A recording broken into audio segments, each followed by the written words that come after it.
朋友们，下午好！现在是3点钟，然后我现在所在的位置是通辽市伊湖塔牛市附近。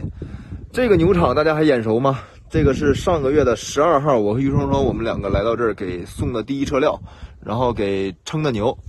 20多天过去了，在这个牛喂了17天的时候，厂长啊把这个牛重新又称了一下体重，长势他们是比较认可的，所以这个料快吃完了，让我们过来呢再重新确定一下接下来的饲喂方式和计划，顺便再给送一挂料来。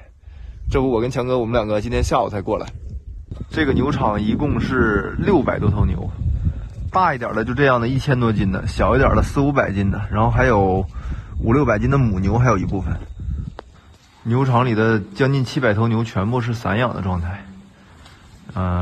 现在是12月份，天气比较冷了，这个牛说实话有一点遭罪了。这边一部分都是母牛，也有个200、200-300头那样子吧。因为这里是内蒙嘛，这里的气候可能比我们家那儿还要再冷一些。然后还有一个更主要的问题就是什么？这里风比较大，特别像现在是冬天12月份，北风特别大。那北风大的时候，这个风每天吹的牛就会特别冷，就是体温消耗是比较大的。所以像这种情况，增重肯定不如春天还有秋天来的更理想。牛呢，其实对冷还不是最敏感的，最怕的其实就是风。然后像这种场地没有遮挡，冬天其实不是很好过。牛场比较大，设备也相当的全，里边正拌着料呢。这是1吨的草啊！来喽！哎，这是1吨的草啊！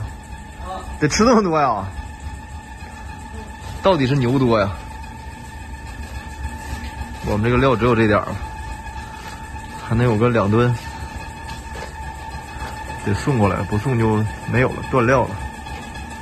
1天半，1天半就这一摞啊，1天半对一摞还不够呢。1、2、3、4，还能喂4、5天呗。就4、3个，4天。对，就杨主就回来了，他俩都不是，他俩几乎就是一堆没有。对，他俩进咖了呢。那个豆本啊，他有的时候油脂多的时候就起咖，起板结，压。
现在是晚上5点，天都黑了，给我冻得鼻子通红，这真冷。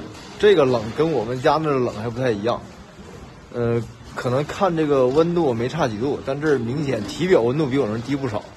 这个牛呢也都吃上草了，我们也观察了一会儿，就是吃的挺好的。喂牛的那个大叔也说，你这个料牛吃的确实好。然后等一会儿喂完了牛，我们出去吃口饭。今天晚上就不回家了，在这边找一个地方住一住，明天早上起床之后再来这边再看一看，然后周边再转一转。